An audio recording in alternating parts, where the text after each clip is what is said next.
الله من الشيطان اللعين الرجيم. بسم الله الرحمن الرحيم.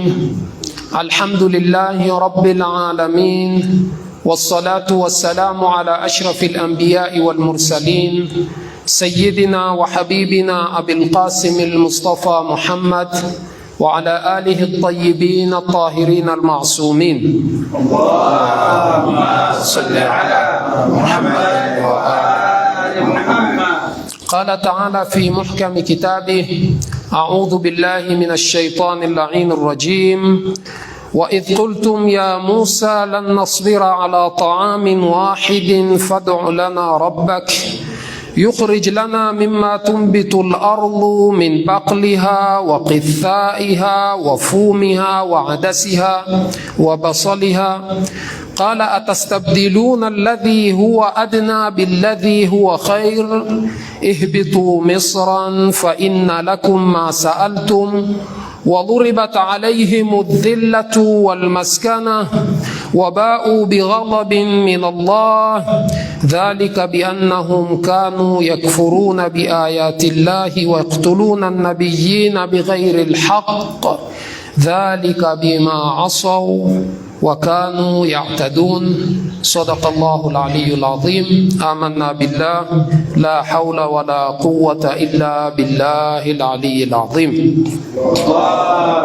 صل على محمد وآل محمد. السلام عليكم ورحمة الله تعالى وبركاته. وعليكم السلام ورحمة الله. Leo ni Ijumaa ya mwisho ya mwezi mtukufu wa Ramadhani, ambayo ni Ijumaa iko ndani ya masiku matukufu katika Layalul Qadri yanayotarajiwa, ambapo ni 10 la mwisho, na ni siku tukufu, siku ambayo tumefunguliwa mlango uliofungwa, mlango wa kupambana na madhalimu, mlango wa kupambana na mazayuni. Kuna swali moja zuri ambalo mara nyingi linaulizwa kwa njia tofauti tofauti. Kwa nini Quds? Kwa nini al-Imam al-Hussein salamullahi alayhi? Kwani hamuna maimamu wengine, ni Imam Hussein peke yake? Kwa nini Quds? Kwani hakuna ardhi nyingine zilizokaliwa kwa mabavu au zinazokaliwa kwa mabavu na kunyanyaswa isipokuwa Quds peke yake? Ni swali zuri, yatakikana tujiulize pia sisi wenyewe na tulijibu, kwa sababu al-Imam al-Khomeini qaddasallahu nafsa alipoitangaza Ijumaa ya mwisho kwa kuwa ni siku ya kusimama, tunyanyue sauti zetu, tupaze sauti zetu juu, kupambana na nidhamu ya kizayuni iliyokalia kwa mabavu ardhi za Wafalastini. Lakini mwenyewe katika maneno yake yasema, lengo si kwa kuwa ni Qudsi kama Qudsi peke yake. Qudsi ni intilaq, ndiyo mwanzo wa haraka. Ndipo kama tulivyoambiwa, kila sehemu, kila wakati ukiona kuna dhulma, ukiona anadhulumiwa, basi hiyo sehemu ni lazima upaze sauti yako. Kwa hiyo Qudsi, tunaposimama kwa ajili ya kuitetea kadhia ya Palestina, ni kwa kuwa ndiyo mwanzo wa haraka tunayoianza. Ni lazima tuwe na nembo tumeiweka mbele, ni lazima tuwe na shakhsia tumemweka mbele. Yeye ndiye anayetuelekeza katika mapambano yetu. Ndipo tunaposema Kwa nini al-Imamu al-Hussein salamullahi alayhi, mbali ya dalili zilizokuja kumhusu al-Imamu al-Hussein, Mtume sallallahu alayhi wa alihi akimlilia, na huku mbali ya aya za Qur'ani zilizotwambia kwa kuwa popote ukiona madhalimu, wanyanyasaji, waharibifu, ni lazima usimame kupambana nao, mbali ya ahadithi zilizopokewa kwa maasumina alayhimussalam, kwa kuwa wakati wowote utakaposikia muislamu mwenzako amenyanyua sauti kutaka kusaidiwa na ukashindwa kiuchache kunyanyua sauti yako kumsaidia, falaisa minna au falaisa bimuslim. Kwa hiyo mbali ya hizi dalili katika maisha yetu, tunaposema kwa nini Quds, ni kwa sababu Quds tumeiweka mbele, ndiyo qibla kwanza. Mbali ya kuwa ndio qibla chetu cha kwanza, tumeiweka mbele kwa kuwa ni nembo, kwa kuwa ndiyo chaji inayotusukuma na kutupeleka popote tutakapoipata dhulma, tunasimama kidete kupambana na dhulma kama hiyo. Aje na vazi aina yoyote mtu, aje na nguvu aina yoyote, adhihirishe unyanyasaji aina yoyote, madamu tumeamua kusimama na kadhia. Unajua, tunaposema ni kadhia, ni kwa maana wewe unajua kwa kuwa kadhia kama hii ndiyo inayokupa mwelekeo katika maisha yako. Kwa hiyo ni lazima usimame kuitetea kadhia kama hiyo, hata kama itapelekea mwisho hiyo kadhia isababishe pia kumwagika damu yako. Kwa sababu kuanzia ulipoamua na ukaiona ni kadhia inafaa kuingia katika maisha yako, inafaa kuchukua nafasi katika maisha yako, kwa hiyo ni kadhia yafaa tuitumie muda wetu, tutumie wakati wetu, hata mwisho ikipelekea kama walivyouliwa mashahidi ambao ni watu watukufu, watu wakubwa, kama mnavyokumbuka katika vita vya siku 12 wenyewe wakiita kwa kuwa ni vita ila tariqil Quds, kwa kuwa ni mlango unaofungua njia ya kuelekea Quds. Ule mlango ulifunguliwa wakati wa vita vya siku 12 mwaka uliopita wa 2025. Inshallah 2026 iwe ndiyo tumefika Quds. Inshallah mzayuni awe ndiyo anaporomoka, anamalizika. Na aya niliyotangulia kuisoma inaonyesha wazi hawa ni watu wa aina gani, walivyokuwa waharibifu, wakaidi. Sijui neno la ukaidi linatumika, yani washindani, kwa maana hawaangalii wanaizungumza naye ni nani. Nenda kamuombe Mola wako, bwana sisi hatuwezi kutosheka na chakula kimoja. Anaambia Nabii Allah Musa salamullahi alayhi, nenda kamwambie Mola wako chakula kimoja hakitutoshi, la nasbira ala ta'amin wahid. Kwa hiyo nenda kazungumza na Mola wako, si Mola wetu. Yani ule ukaidi na ushindani waliokuwa nao na uharibifu waliokuwa nao walianza kuanzia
yaktuluna al-anbiya bighairi haqq. moja, wakiua mitume bila ya haki. Na ni kwa sababu gani? Hii kuua mitume ni kwa sababu wao hawataki yoyote asimame mbele yao kupambana na ule unyanyasaji wao na uharibifu wao. Na ndipo Qur'ani iliposema wabau bighadhabin min Allah, kwa sababu ni umbile maisha yetu tunayoishi. Ikiwa mtu ataishi katika uharibifu, ataishi katika uchafu na uharibifu, basi kawaida umma, jamii, mwisho inachoshwa na watu kama hao. Kila mmoja inakuwa anawashikia pua, kwa sababu inakuwa ni kama ghudda saratania, kama alivyotombea al-Imam al-Khomeini qaddasallahu nafsa, kwa kuwa inakuwa ni kama chembe chembe mbovu za saratani. Kwa hiyo kila mtu anakuwa ni mwenye kukimbia, kila mtu inakuwa hayuko tayari kuwa karibu na umma kama huo. Na ndipo ukisoma historia zao utawapata ni watu walikuwa wachafu sana, walikuwa waharibifu na kila walipo. Na leo ndipo ukiangalia matukio yanayoendelea ulimwenguni, kila mahali palipo na uharibifu utampata mzayuni huko ndani. Na ndipo hata kuna baadhi wanasema Trump ilikuwa hataki kuingia katika hivi vita na Jamhuri ya Kiislamu ya Iran, lakini baada ya safari ya mwisho Pakanyao walipokwenda kukaa na Trump, si kwa kuwa alimkinaisha, baadhi wanasema kwa kuwa kuna faili ambazo ni za uharibifu Muamerika ameshiriki, hususan Trump. Kwa hiyo zile faili ziko kwa mkono wa Pakanyao, akamtishia kwa nitazifungua hizi faili. Na kuna baadhi zilifunguliwa, Trump akaona zikitolewa itabidi apelekwe mahakamani, akakubali kuingia kwenye vita. Na ndipo utapata hata baadhi ya wabunge wa Amerika wamekiri kwa kuwa tumeingia katika vita ambavyo havituhusu. Kwa sababu ikiwa ni vita vya mzayuni, kwa nini Muamerika aingie? Ikiwa ni vita vya mzayuni, kwa nini Muamerika aingie? Hili ni swali zuri pia atakikana tujiulize, na nitajaribu kulijibu. Al-Imam al-Khomeini radhiallahu ta'ala alayhi qaddasallahu nafsa asema hii harakati ambayo imezalishwa na uzayuni, kuna mambo karibu 6 ndani yake au 5, nitajaribu kuyapita haraka haraka. Jambo la kwanza, hii harakati ni harakati ambayo wenyewe wanasema ni ya kiunsuria, ni ya kibaguzi. Na ndipo baadhi ya nchi kama kina South Africa, Afrika Kusini, na baadhi ya nchi ambazo ziko upande wa Latin America kuanzia wakati wa kina Hugo Chavez, ukija kina Cuba pia, walikuwa wanausifu kwa kuwa utawala wa kizayuni ni utawala wa kibaguzi. Na ndipo walikuwa zile harakati ambazo zinalenga kuleta uharibifu, wao wakiziunganisha na harakati za kizayuni. Kwa hiyo maradhi haya au kirusi hiki kimepandwa Mashariki ya Kati kwa makusudi iwe ni ugonjwa utaenea katika zile nchi zote za Kiislamu. Ni jambo la kwanza hili. Jambo la pili, kwa sababu kile kirusi kikiwa pale, lengo sio kwamba kibakie pale. Na ndipo utapata mwenyewe au wenyewe wazayuni wanasema wazi, kwa kuwa lengo si Falastini, si ndio? Wanasema minan nahri ila nahri, sio? Zikiingia zote kina Iraqi ziingie ndani, waje mpaka Sudani huko, kwa maana zile nchi za Mashariki ya Kati zote zaingia ndani.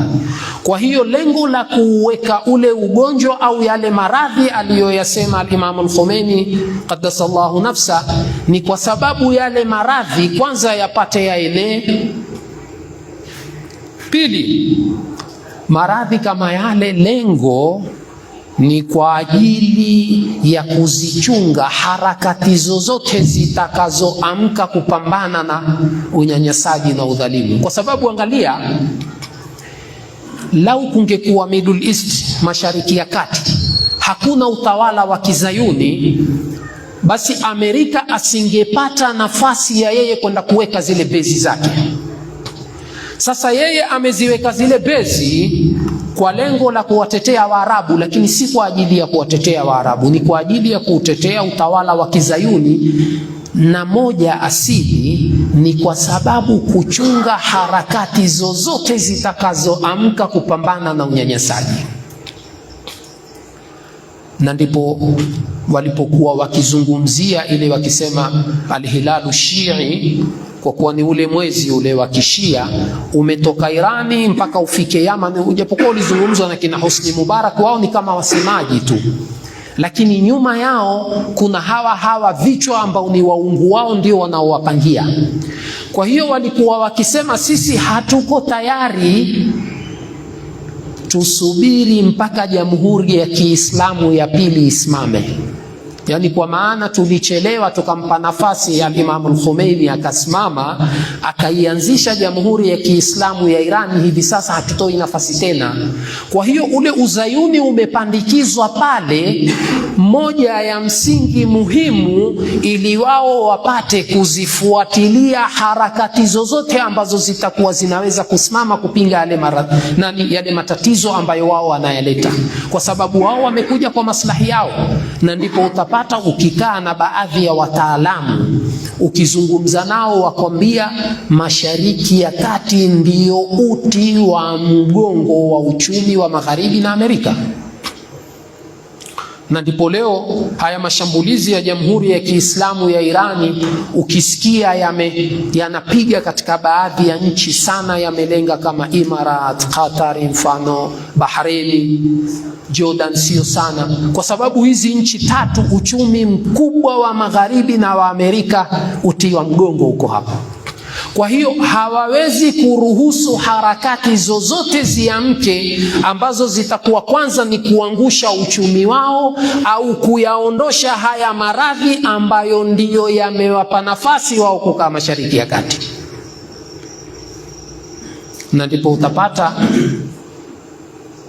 walipokwenda kugawa Lebanon, waziri mkuu, raisi wa nchi na spika wa bunge, sisi tukapewa spika wa bunge ambapo huna sauti yoyote, ni bungeni tu, sio? Wakenda wakagawa Iraq, wakatupa waziri mkuu, wengine wakapewa raisi wa nchi, wengine wakapewa spika wa bunge. Hili kwanza lengo ni kuacha zile tofauti na mivutano iendelee siku zote, isimalizike. Lakini lengo si kwa kuwa wao wataka amani au watu waishi vizuri, kwa sababu leo Bahraini 80% ni Mashia. Waliposimama kuzitetea haki zao, Saudia akapeleka jeshi kuwapiga. Kuna mashekhe mpaka leo wamefungwa, kina Sheikh Ahmad Salmani wako ndani, Sheikh Isa Qasim yeye akaachiwa kama miaka 3-4 iliyopita, hivi sasa yuaishi Irani. Vijana chungu mzima wameshikwa, na hizi nchi kubwa hakuna hata mmoja aliyenyanyua sauti. Kwa sababu gani? Kwa sababu hizi harakati pia zilizoamka Bahrain zinahatarisha uwepo wao. Kwa hiyo moja ya msingi muhimu kuanzishwa utawala wa Kizayuni Mashariki ya Kati ni kwa sababu hizi harakati waweze kuzifuatilia kwa karibu. Hiyo ni pointi ya 4. Ya 3, ya 4, wamekaa pale au wameweka utawala wa Kizayuni. Wajua, mara nyingi sisi tunafikiria kwa kuwa Muamerika, Uingereza, Ufaransa ndio sana hawa wanaoingia, kwa sababu vita vya Gaza vyenyewe, lau ingekuwa hawa hawakuingia, ile mambo ya 7 Oktoba ile, wapiganaji wa Palestina walipokwenda kuvamia katika baadhi ya kambi za kijeshi, lau ingekuwa si usaidizi kutoka nje, leo Uzayuni ungekuwa haupo. Kwa hiyo si kwamba hii ni nchi mikubwa iko pale kwa ajili ya kutetea uzayuni, hapana. Wako pale kwa ajili ya kutetea maslahi yao. Leo utawala wa kizayuni ukimalizwa, ukaangushwa, ukafutwa, wao pia watakuwa hawana tena nafasi. Hawana mafuta, hawana gesi. Russia alipowatishia na gesi, waambiwa walipata shida sana wakati wa baridi. Mafuta yenyewe wanaiba huku. Hivi sasa Irani kuufunga mlango wa Hormuz, wameanza kubabaika, wataka kutuonyesha filamu za Hollywood. Yule waziri ati ameweka manuari lile ati lina escort meli ya mafuta. Wa Irani wakawaambia hakuna mwanamume yoyote atajaribu kupita mpaka yule tutakayempa ruhusa sisi, kwa masharti yetu. Tena kwa masharti gani? Kwanza afunge ubalozi wa Israeli, akate uhusiano na Israeli. Ndio Spain yuko na alhamdulillah, yuko na misimamo mizuri. Akatangaza kwa kuwa ameshakata uhusiano au amepunguza uhusiano na Uzayuni. Kwa hiyo akamuita balozi wake kutoka ardhi zilizokaliwa kwa mabavu. Irani akamwambia sawa, we mlango tutakufungulia na tutakulinda upite. Kwa hiyo wameuweka utawala wa kizayuni si kwa ajili ati mzayuni ndiye anayewahitaji wao. Kweli wanaweza wakawa wanahitajiana, lakini wamemuweka pale kwa ajili ya kulinda maslahi yao, kama anavyosema al-Imam al-Khomeini qaddasallahu nafsa. Na ndipo wanaposema wao kuwa pale laisa hubban li sha'bi al-yahudi, hapana, si kwa kuwa ni mapenzi ati wanawapenda Mayahudi, ati wanataka kuwarudisha kwenye ardhi zao za kale za mababu zao, hapana.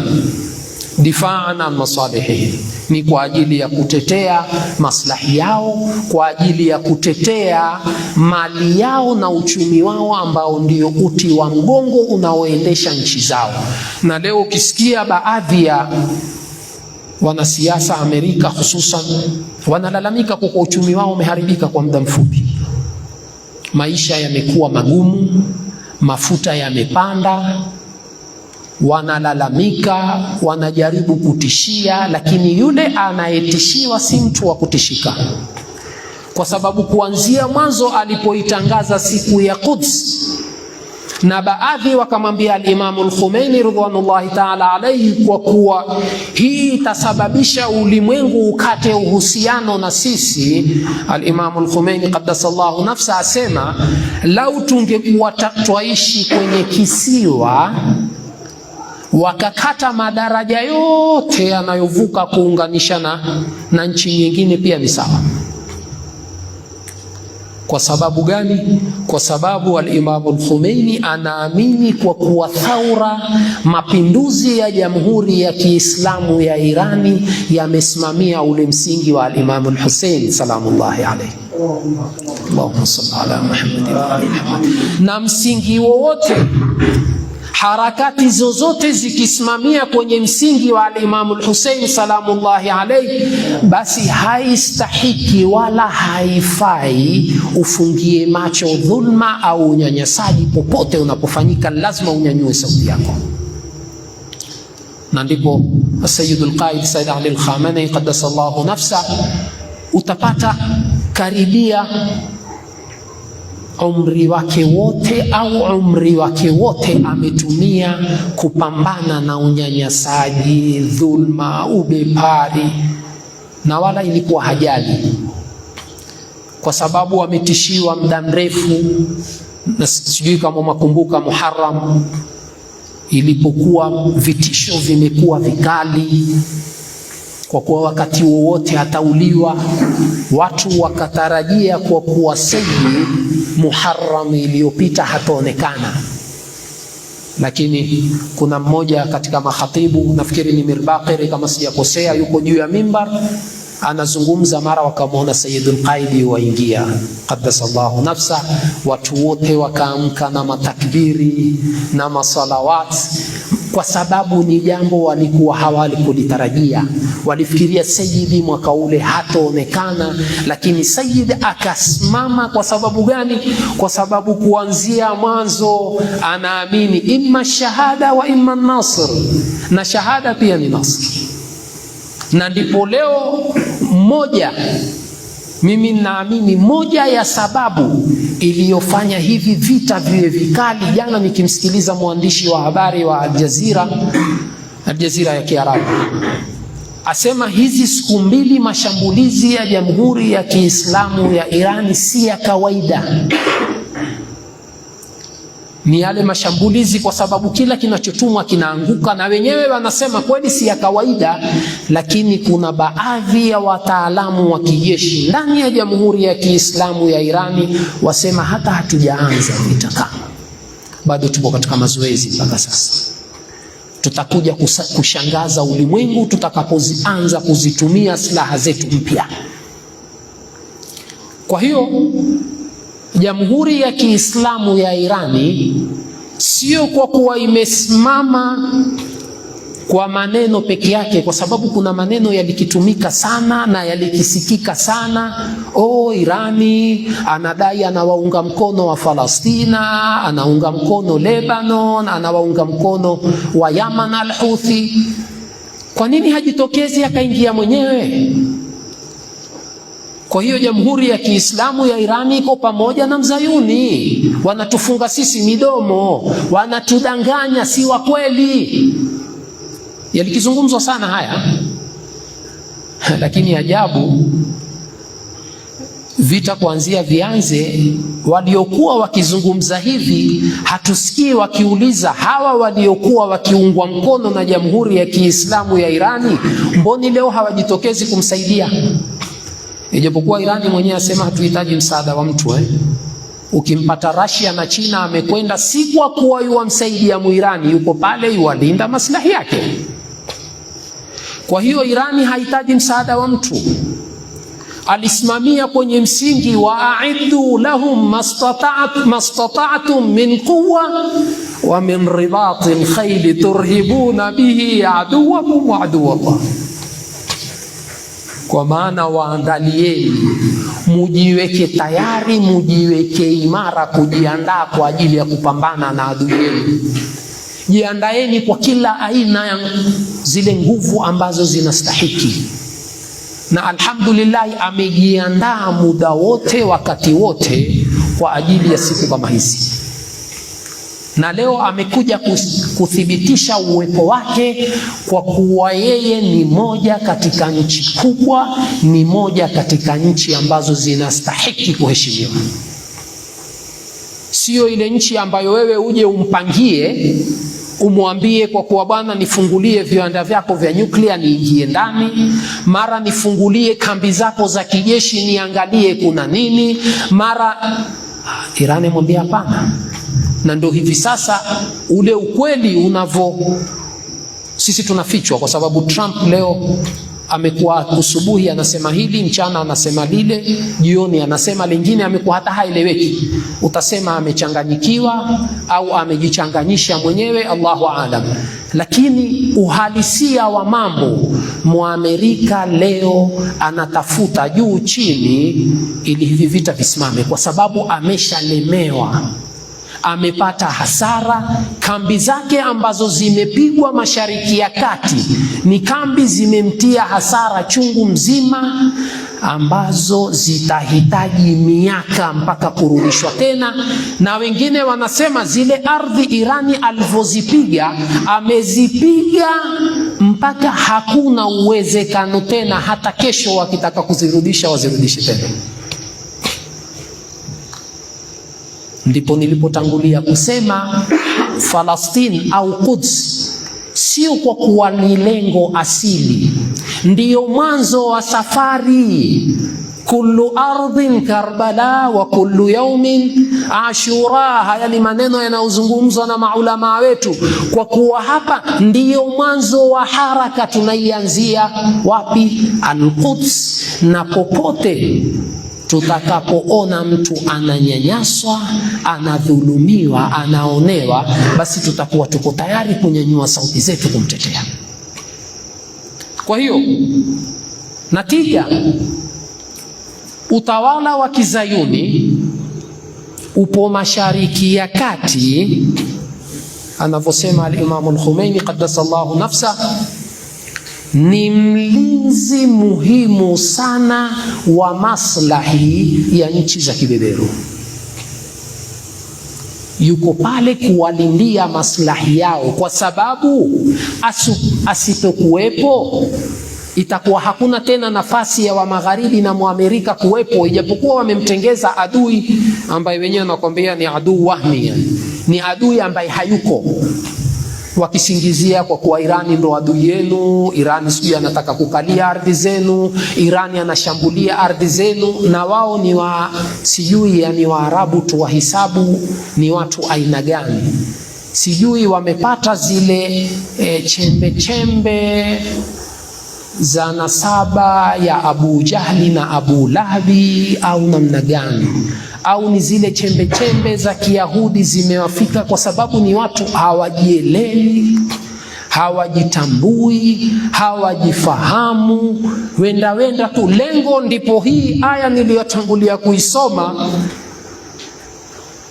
Mufasirina wanatuambia, baadhi ya wafasiri wa Qur'ani, wale watu ambao wameweka malengo yao ya asili katika maisha yao ni matumbo yao, ni watu wanaopenda hanasa na starehe, na watu wa namna hii hawezi kufanikiwa. Kwa hiyo viongozi wa Kiarabu na matajiri wakubwa wa Kiarabu wameweka matumbo mbele yao.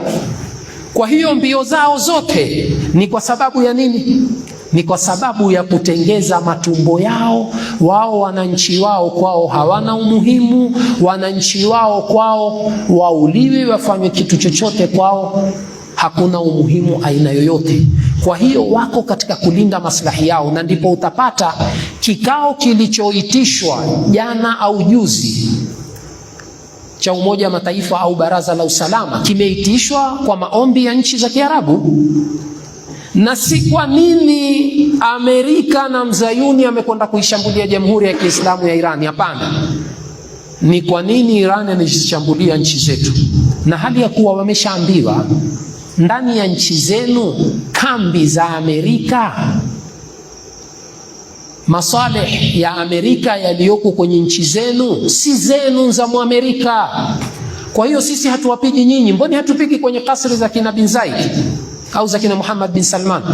Ikiwa baadhi ya wanajeshi wanakimbilia mahoteli wanapigwa, baadhi ya wanajeshi ya Kiamerika na Kizayuni wanakimbilia kwenye mahoteli wanapigwa, kwa hiyo hao wafalme na maamiri wanajulikana wako wapi. Kama Irani angekuwa kweli lengo ni kuwapiga wao, angewapiga ndani ya makasri yao, sio?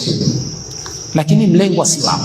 Kwa hiyo utawala wa Kizayuni umeundwa, umetengezwa Mashariki ya Kati kwa lengo la kulinda maslahi ya nchi kubwa na nchi za kibeberu, ili zipate kuweza kutawala zaidi, zipate kuendelea kunyanyasa, na uwepo wa Kizayuni, wa nchi ya Kizayuni au utawala wa Kizayuni ukiondoshwa, basi Magharibi na Amerika yuko hatarini, kwa sababu hana uchumi wa kujitegemea. Akitaka mafuta ni Mashariki ya Kati, akitaka gesi ni Mashariki ya Kati. Alijaribu kwenda kumvamia Maduro, akajua kwa kuwa atapata kutoka Venezuela, lakini mwisho pia akaona mafuta ya Venezuela hayamtoshi.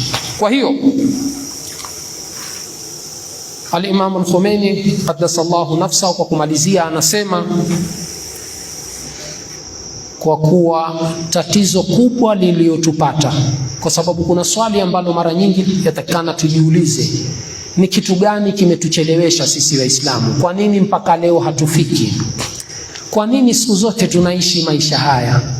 Kwa nini ni watu hata waliotutawala ikiwa ni Waislamu wenzetu pia tunabaki katika hali hizi, hatutoki katika hali kama hii? Hili ni swali ambayo ni muhimu tujiulize na tuyajibu, lakini mimi sitoyajibu kwa sababu muda pia umekwenda.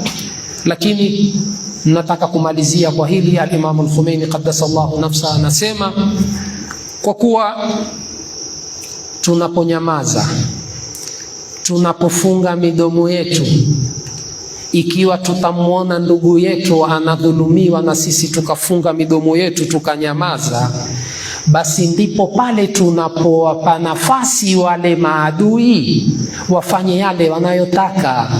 Kwa sababu sisi ule msemo wetu wa Kiswahili unaosema ukimwona mwenzako anyolewa chako kitie maji nini?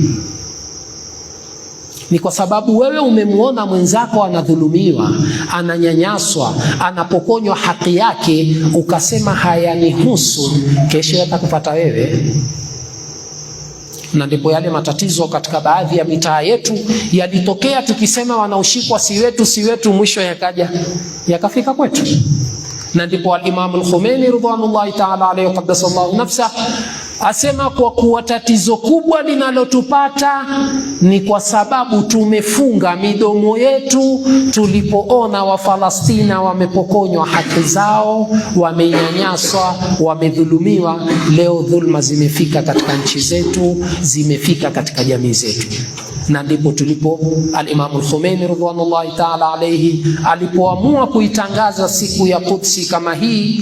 Wale wenye kuuliza kwa nini Quds, kwa nini al-Imam al-Hussein, tuwaambia kwa kuwa ni intilaq, ndiyo mwanzo wa safari, ndiyo mwanzo wa hatua, ndiyo mwanzo wa mabadiliko yanayosema popote penye dhulma, wakati wowote inapofanyika dhulma, tutanyanyua sauti zetu kusema la la la. Wassalamu alaikum wa rahmatullahi ta'ala wa barakatuh.